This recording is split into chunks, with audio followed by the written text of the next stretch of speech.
Okay, good morning students. This is your political science class. We have completed 8 chapters of your first book.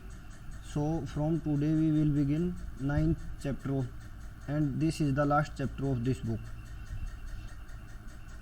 You can see here a world social form and open space means यहाँ पर आपको कुछ boxes में कुछ lines कुछ बातें लिख रखी हैं, वो आपको मतलब वर्ल्ड सोशल फॉर्म में क्या है, कैसे काम होता है, इस चीज़ के बारे में ये मैं आपको बाद में भी बता दूंगा। वैसे ये इतना ज़्यादा इम्पोर्टेंट इसमें कुछ है नहीं, इसमें एक दो वर्ड इम्पोर्टेंट है। नियो लिबरलिज्म क्या होता है, बस एक तो मेन तो यही है, ठीक है। एनजीओज किस तरह से पूरे वर्ल्ड में जो एनजीओ काम करते हैं, क्या वो एक्चुअली में एनजीओ सोसाइटी के लिए काम करते हैं या बहुत सारे एनजीओ आपने सुना होगा ऐसे भी होते हैं जो किसी पर्टिकुलर कंट्री के बेनिफिट के लिए या पर्टिकुलर किसी कंपनी के बेनिफिट के लिए भी काम करते हैं। तो अभी इसको आप छोड़ो, बाद में देखेंगे इसको क्या है, पहले ये समझेंगे तो वो तो अपने आप में पता चल जाएगा। Chapter 9 globalisation. ग्लोबलाइजेशन मीन्स वैश्वीकरण, मीन्स जो पूरी दुनिया एक गांव जैसी होती आ रही है, क्योंकि इंफॉर्मेशन टेक्नोलॉजी ने और हमारे बहुत सारे ट्रांसपोर्ट के मीडियम्स ने सब कुछ इजी कर दिया है। पहले ऐसा सोच भी नहीं सकते थे कि यहाँ से एक कॉन्टिनेंट से दूसरे में जाना, और आज हर चीज़ जाती है आती है। Overview. In this final chapter of the book, we look at globalization, something that has been referred to in many chapters of this book and textbooks of many other subjects. Globalisation के बारे में हम पढ़ेंगे। कुछ बातें आप इस book में भी पढ़ चुके हो और बुक्स में भी पढ़ चुके हो, न्यूज़पेपर में भी बहुत जगह आपने इस वर्ड को सुना है। We begin by analysing the concept of globalisation and then examine its causes. पहले हम देखेंगे कि ग्लोबलाइजेशन का कंसेप्ट क्या है, मीन्स कहाँ से ये आया है, क्या इसकी मेन थीम है, किस किस फील्ड में है, फिर इसके क्या क्या कारण हैं। We then discuss at length the political, economical and cultural consequences of globalization. तो एक क्वेश्चन तो यहीं से क्लियर हो गया कि ग्लोबलाइजेशन ना केवल पॉलिटिकल है, ना केवल इकोनॉमिक है, ना केवल कल्चरल है, ये तीनों है, इकोनॉमिकल भी, पॉलिटिकल भी, कल्चरल भी, इसके हर तरह के कंसिक्वेंसेस हैं। और interest is also in studying the impact of globalization on Indian as well as how India is affected globalization. हम ये देखेंगे कि इंडिया के ऊपर ग्लोबलाइजेशन के क्या इम्पैक्ट है और ग्लोबलाइजेशन के ऊपर इंडिया के क्या है। We finally draw attention to resistance of globalization and how social movements in India also form part of this resistance. अब हम जो ये गतिरोध है ग्लोबलाइजेशन का, इसके ऊपर ध्यान देंगे और कौन कौन से सोशल मूवमेंट इसके लिए आ रहे हैं, ठीक है। ये इस चैप्टर में हमें पढ़ना है। So let's begin. The concept of globalisation is your first topic. Janardan works in a call centre. He leaves late in the evening for work, becomes John when he enters his office, acquires a new accent and speaks in a different language than he does when he is at home, to communicate with his clients who are living thousands of miles away. तो जनार्दन नाम का इंसान call centre में काम करता है, जो रात को जाता है, ठीक है, और जिस लैंग्वेज में वो जनरली अपने घर पे बोलता चालता है, बातचीत करता है, उससे अलग लैंग्वेज में वो जो बहुत दूर लोग बैठे हैं उनसे बात करता है। He works all night which is actually day time for his overseas customers. तो यहाँ पर जब वो रात में काम करता है तो वो ऐसे कंट्रीज़ में कॉल करता है जहाँ पर उस टाइम पे दिन होता है। Janardan is rendering a service to somebody who is all probability he is never likely to meet physically. तो जनार्दन जो सेवा दे रहा है बहुत सारे लोगों को, हो सकता है कि वो कभी भी ज़िंदगी में उससे फिजिकली ना मिले, आमना सामना उनसे ना हो, बस वो उसके क्लाइंट्स हैं। This is his daily routine. His holidays also do not correspond to the Indian calendar but to those of his clients who happen to. तो ये उसका डेली रूटीन है और उसकी छुट्टियाँ वो छुट्टियाँ नहीं होती जब भारत की छुट्टियाँ होती हैं, जनरली उसकी छुट्टियाँ वो छुट्टियाँ होती हैं जब जहाँ पर वो कॉल करता है जिस कंट्री के कस्टमर्स को, वहाँ पर छुट्टियाँ होती हैं। Ramdhari has gone. तो पहले फर्स्ट पैराग्राफ में we can see the service which was given by Janardan, ठीक है, ये एक सेवा है जो सर्विस अपनी वो दे रहा है। Ramdhari has gone shopping two by A birthday gift for his 9-year-old daughter. He has promised her a small cycle and decide to search the market for something he finds affordable as well as of reasonable quality. He finally does buy a cycle which is actually manufactured in China but is being marketed in India. It meets his requirements of quality as well as affordability and Ramdari decide to go ahead with his purchase.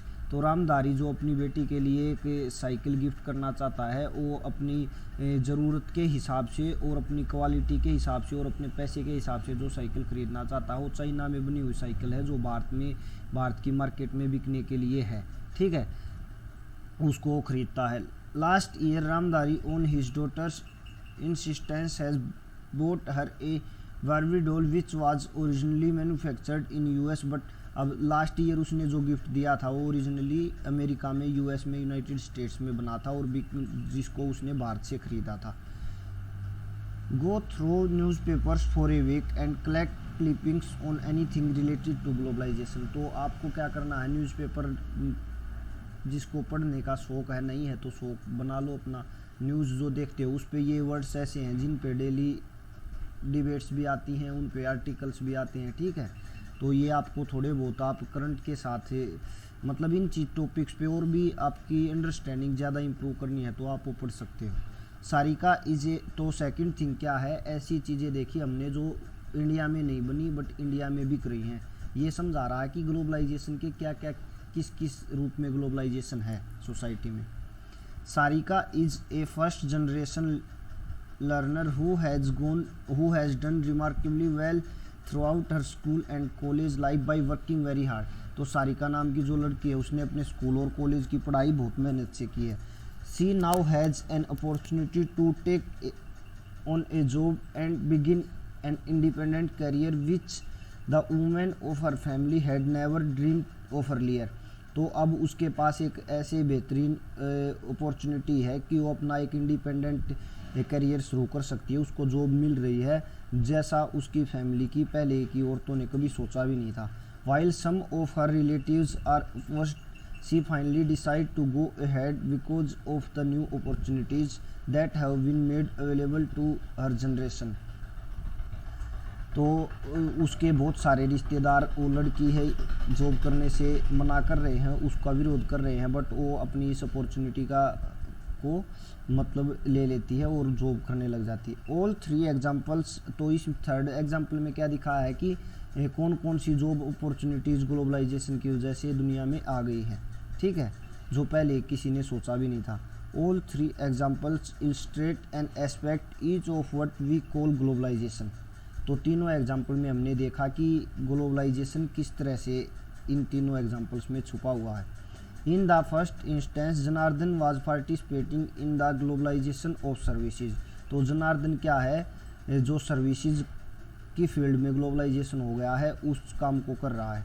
रामदारीज birthday purchase tell us something about the movement of commodities from one part of the world to another. तो रामदारी जो birthday gift लेकर आया है दोनों बार, वो क्या दिखा रहा है कि एक रीजन से या एक कंट्री से वर्ल्ड के दूसरे कंट्रीज़ में जो कमोडिटीज़ की सप्लाई हो रही है, ठीक है.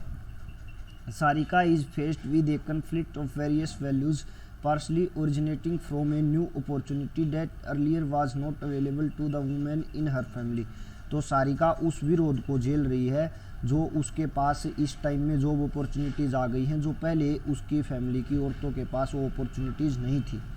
But today's is a part of reality. और लेकिन आज ये जॉब्स वास्तव में हैं और इनको बहुत सारे लोग एक्सेप्ट कर रहे हैं. If we look for examples of use of the term globalization in real life, we will realize that it is the use in various contexts. Let us look at some examples. अब ये कह रहा है कि हम globalisation को देखेंगे तो ये ज़िंदगी के लगभग हर एक पहलू से किसी न किसी रूप में जुड़ा है. तो अब आप कुछ एग्जाम्पल से इस चीज़ को और अच्छे से समझ जाओगे. ये तीन एग्जाम्पल तो आपने देख ही लिए. Some farmers committed suicide because their crops failed. They had bought very expensive seeds supplied by a multinational company MNC. कुछ लोग इस वजह से आत्महत्या कर लेते हैं, कुछ किसान, क्योंकि उनको बहुत महंगे ये अपने फर्टिलाइज़र्स और ये खाद बीज जो खरीदना पड़ता है, जो बड़ी बड़ी कंपनियां बनाती हैं, और बाद में सूखे या बाढ़ की वजह से जब उनकी फसल हो जाती है तो उनके ऊपर बहुत सारा कर्जा हो जाता है। तो ये ग्लोबलाइजेशन की वजह से ही है, क्योंकि एमएनसी मल्टीनेशनल कंपनी जो अंतर्राष्ट्रीय स्तर की हैं वो कैसी हैं, इंडिया ने अपनी कंपनी और कहीं खोल दी तो वो ग्लोबलाइजेशन की वजह से ही है। An Indian company bought a major rival company based in Europe despite protest by some of the current owners. एक भारत की कंपनी किसी दूसरी बहुत बड़ी यूरोप की कंपनी जो विरोधी कंपनी है उसको खरीद लेती है, और जबकि यहाँ के मालिक, बहुत सारे मालिक ऐसा नहीं चाहते, ठीक है, बहुत सारे प्रोटेस्ट होते हैं। तो ये किस वजह से है, मल्टीनेशनल कंपनीज़ को या बड़ी कंपनीज़ को खरीदना बेचना, एक कंट्री दूसरे कंट्री में अपनी एमएनसी या बड़ी बड़ी कंपनियां लगा रहा है, ये ग्लोबलाइजेशन की वजह से है, ठीक है। Many retail shopkeepers fear that they would lose their livelihood if some major international companies open retail chains in the country. बहुत सारे जो छोटे दुकानदार हैं उनको लगता है कि जब बड़ी बड़ी कंपनियां ही आ जाएंगी हर जगह देश में, तो फिर वो कैसे अपनी लाइवलीहुड को चला पाएंगे, अपनी ज़िंदगी को, ठीक है। तो इस चीज़ का कन्फ्लिक्ट है। A film producer in Mumbai was accused of lifting the story of his film from another film made in Hollywood. एक जो फिल्म प्रोड्यूसर है, निर्माता है, उसके ऊपर कई बार आरोप लगते हैं कि उसने किसी हॉलीवुड की फिल्म की कहानी को कॉपी पेस्ट कर दिया है। A militant group issued a statement threatening college girls who wear western clothes. एक हो सकते हैं बहुत सारे लोग जो अपने कॉलेज में गर्ल्स वेस्टर्न क्लोथ्स को प्रायोरिटी दे रही हैं कि उसके अगेंस्ट बोल सकते हैं, ठीक है, उनको डरा सकते हैं। These examples show us that globalization need not always be positive. It can have negative consequences for the people. तो हमने पहली बात सीख ली इन एग्जाम्पल से कि ग्लोबलाइजेशन केवल पॉजिटिव नहीं, उसके नेगेटिव एस्पेक्ट्स भी हो सकते हैं सोसाइटी के ऊपर। Indeed, there are many who believe that globalization has more negative consequences than positive. जबकि बहुत सारे लोगों का तो मानना है कि इसके नेगेटिव पर्सपेक्टिव ज़्यादा है, कंसिक्वेंसेस ज़्यादा है, पॉजिटिव कम है। These examples also show us that globalization need not be only about the economic issues nor in the direction of influence always from the rich to the poor countries. तो ये चीज़ क्या दिखा रहा है, हमने देख लिया कि केवल इकोनॉमिक पर्सपेक्टिव या कंसिक्वेंसेस ग्लोबलाइजेशन के नहीं है, कल्चरल भी है। हमारे कपड़े हमने कौन से पहने, ये तो कल्चरल है, ये इकोनॉमिकल थोड़ा है। और इसके एस्पेक्ट इकोनॉमिक से और भी ज़्यादा है, ठीक है। और जो अमीर से गरीब देशों में चीज़ें इन्फ्लुएंस हो रही हैं। Since much of the uses tends to be imprecise it becomes important to clarify what we mean by globalisation. Globalisation as a concept fundamentally deals with flows. तो ग्लोबलाइजेशन एक जनरल ऐसा कंसेप्ट है जो flow से जुड़ा हुआ, चाहे उस सर्विसेज का फ्लो एक कंट्री से दूसरे कंट्री में, या फिर आपकी कोमोडिटीज़ का फ़्लो हो, ठीक है, या फिर आपके आइडियाज़ का फ़्लो हो, या फिर आपकी कल्चरल वैल्यूज़ का फ़्लो हो, ठीक है।